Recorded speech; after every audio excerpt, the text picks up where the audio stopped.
Mengenang peristiwa sejarah Geger Cilegon tanggal 9 Juli tahun 1888.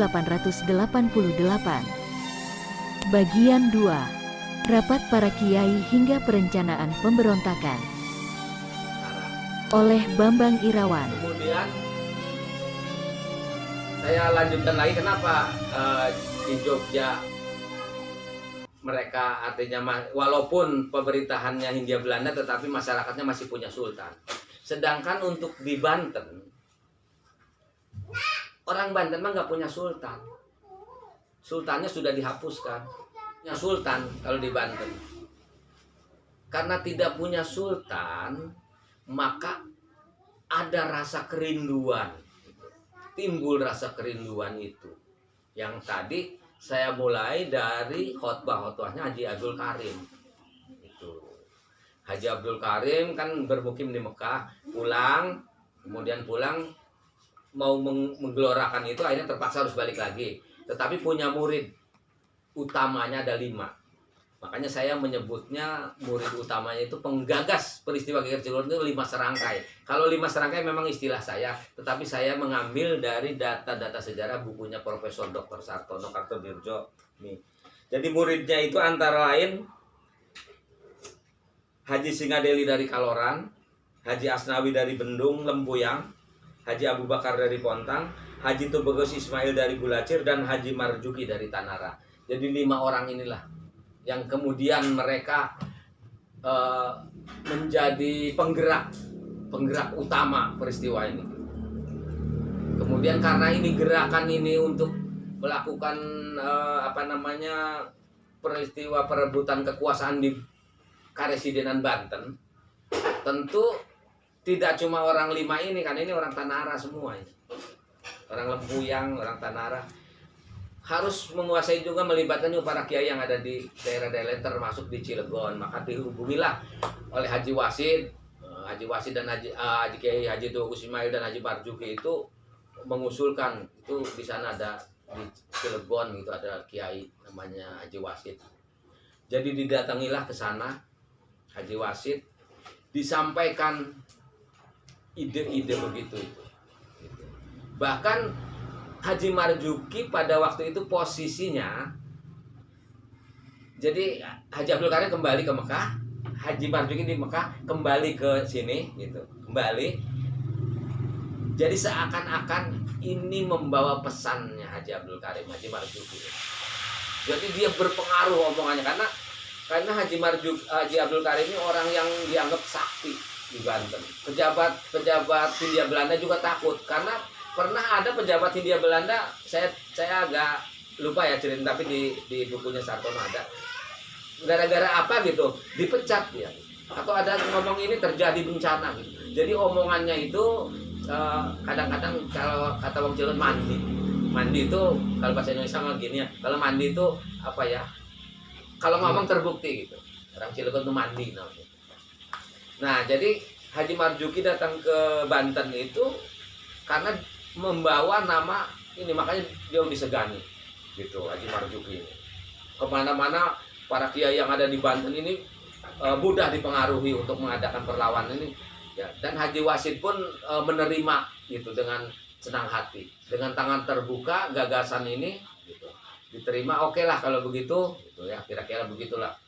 Jadi kumpul, kapan kumpul? Jadi diadakan musyawarah dan rapat-rapat. Nah, ini menarik sebetulnya. Yang bikin menariknya itu, jadi ada rapat-rapat ini menjelang pematangan. Nah, kalau rapat-rapat awal sih artinya begini. Rapat awal itu di tahun 1887 lah gitu. Rapat awal namanya juga belum matang lah. Bahkan di sana juga dalam satu pertemuan itu Haji Marjuki menanyakan bagaimana ini perkembangannya gitu. Belum ada kemajuan, kira-kira begitulah, karena ini masih di dalam tarekat aja, belum keluar ke masyarakat luar gitu, masih yang penganut tarekat aja yang dibisikin kita mengadakan pemberontakan kita gitu, terus saja dikobarkan, belum keluar. Nah begitu di akhir tahun 1887 itu ketemuan akan ada hajatan hajatan Bupati Serang waktu itu. Mereka pada hadir di situ karena itu pejabat gitu ya, pada hadir para kiai dari Pontang, dari mana-mana, bahkan dari Batavia juga datang. Mereka berkumpul berunding, itu luar biasanya di situ. Mereka ngomongin mau perang ngelawan pejabat Hindia Belanda, tapi di rumahnya pejabat Hindia Belanda gitu. Hebatnya itu para kiai itu, nggak kedengeran, nggak tahu pakai bahasa apa gitu, tapi yang jelas nggak kedengeran aja rapat di situ itu. Nah, akhirnya Haji Marjuki berinisiatif, udahlah kalau begitu saya mau menghubungi semua, saya mau istilahnya begini, saya mau maraton gitu kemana-mana. Cuman saya nanti karena pengen diangkat ketua kan gitu, pengen diangkat ketua karena sampai sekarang juga begitu kan, kalau ada perkumpulan harus ada ketuanya. Jadi pertama kali pengangkatan ketua itu Haji Marjuki, dan wakilnya itu Haji Marjuki menunjuk Syekh Arsyad Towil yang kemudian dibuang ke Manado. Arsyad Towil itu. Sebetulnya Syekh Arsyad Towil itu datang ke Banten 1987 kalau nggak salah ya atau 1887 atau 1886. Itu tujuannya untuk pertama mengobati rasa kekangenannya ke kampung halamannya, dan sambil ada beberapa urusan yang belum diselesaikan waktu di Mekah itu gitu. Nah di sini sedang terjadi rundingan, jadi akhirnya ya dilibatkan juga. Betulnya itu, karena Kiai Haji Arsyad Towil sebetulnya masih bermukim di Mekah juga. Cuman akhirnya tidak bisa kembali ke sana karena ditangkap dan dibuang ke Manado. Baik, itu sekilas ya. Diterima oleh Haji Wasid.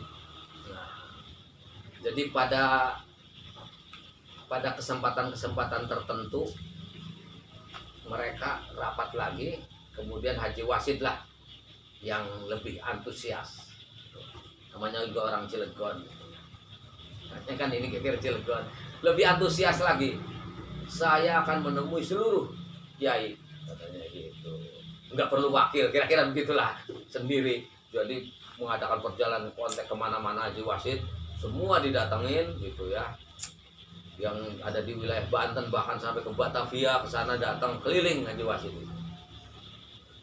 Nah, akhirnya begitu menjelang tahun 1888, ya, ini udah mulai intens. 1888 awal, dari Januari, Februari sudah mulai intens. Sudah mengadakan pertemuan rutin. Pertemuan rutinnya itu biasanya dilaksanakannya di pertemuan rutin itu pertama kali di Tanara, itu di rumahnya Haji Marjuki, yang dihadiri oleh kiai-kiai dari Serang, Anyer, dan Tangerang, termasuk Haji Wasid, Haji Ishak, Haji Abu Bakar, Haji Asnawi, Haji Muhammad Arsyad Towil sudah ikut kan, tadi saya sudah ceritakan Arsyad Towil, Haji Ahmad ini penghulu Tanara, Haji Ahmad, Haji Muhammad Asik itu juga kiai di Tanara, Kiai Muhammad Ali dari Mandaya, dan Kiai Muranggi dari Tirtayasa. Itu rapat pertama tuh, rapat mulai gencar.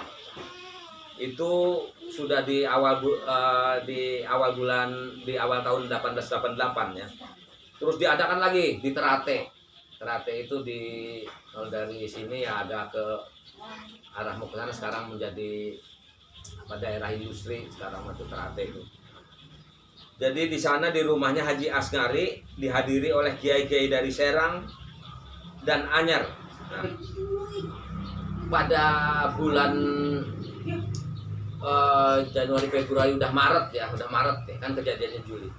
Udah Maret itu rapatlah di Saneja. Saneja itu di rumahnya Haji Ishak yang dihadiri oleh kiai-kiai dari Serang, Anyer, dan Pandeglang, termasuk Haji Marjuki, Haji Muhammad Arsyad Towil, Haji Abu Bakar, Haji Wasid, Haji Muhyiddin, dan Haji Ismail. Haji Ismail sebetulnya Haji Tubagus Ismail. Ini saya sengaja baca karena biar nggak dikira ngarang. Ini data-data ini diambil dari Belanda, dibuatnya juga di Belanda. Penasaran dengan cerita Geger Cilegon? Cerita ketiga akan lebih menarik karena akan ada bagaimana para kiai yang tembus peluru walaupun sudah dibekali dengan ilmu senjata ilmu senjata yang kebal dengan senjata, tetapi tetap tembus dan kekalahan Ki Wasit saat itu. Yuk kita tunggu bagian ketiga, tapi tetap like, komen, dan subscribe di channel Seputar Banten. Oke.